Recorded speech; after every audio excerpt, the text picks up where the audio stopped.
Okay, so we were talking about intuition versus an idealized model, and you might say, well, there's a bracket up at the top holding this together, so shouldn't the reactions be there? In that case, I would put the reactions where the bracket's located. But if I don't really know how the beam is connected to the brick, then I would just put the connection point at the center and go from there.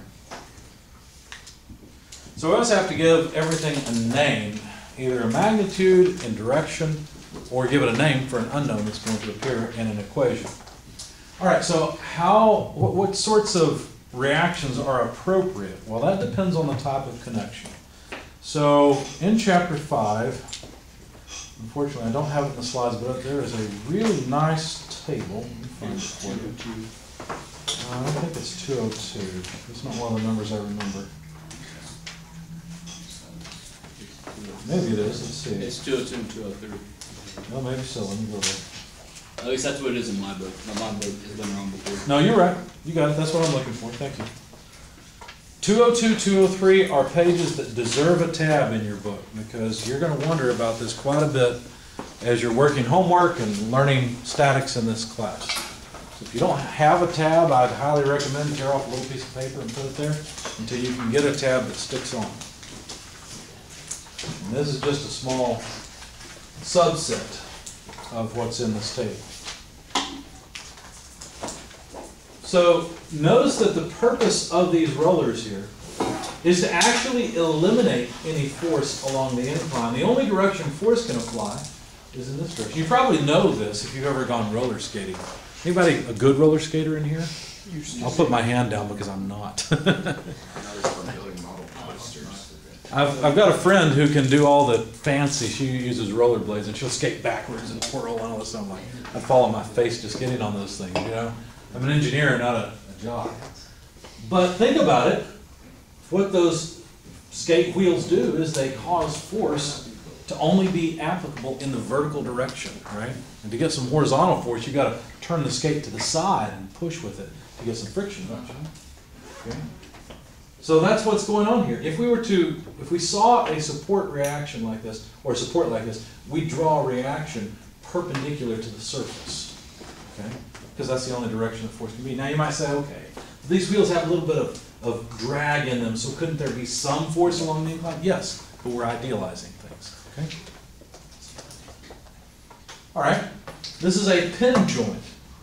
You've already seen a pin joint with the ramps that could rotate, right? And what we do is we apply a horizontal and vertical force. Now remember, we're just working in 2 dimensions here. Now one interesting thing about a pin joint along a member like this, often a member or a link or a, what's the other term for this thing? There's another one, I can't think of it. But often these members will be 2 force members. What that means is that it's not that there are 2 forces this way, but that there's one force at one end, one force at the other. And for that body to be in equilibrium, those 2 forces have to be aligned in the same direction. Does that make sense? If they're not, you can't have statics, right? They've got to be aligned, otherwise the body has some net moment on it and it'll go out of equilibrium. So when we say 2 force member, we're not talking about these 2 forces, we're talking about a force on one end and a force on the other, and those 2 forces they lie along the direction of the member.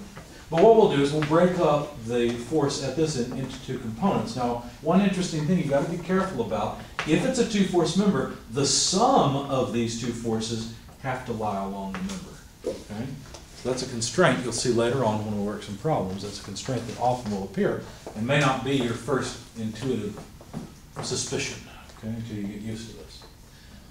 A fixed support, something that is cantilevered out like this, for example, even if it's sitting 90 degrees, right? Think of a flagpole sitting on the ground. There can still be forces that require resistance due to a moment, and there can still be horizontal, vertical components of force as well.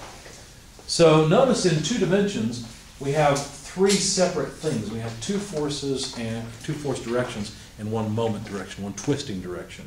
And that twisting direction is out of the board at us or into the board. Okay? Any questions about all this? Okay, so that table 5.1, is extremely useful to you. Okay? So if a support prevents translation, then force is developed. in the opposite direction. On the other hand, if rotation is prevented, then you're adding a moment to illustrate what it is that's preventing the rotation. Okay? All right.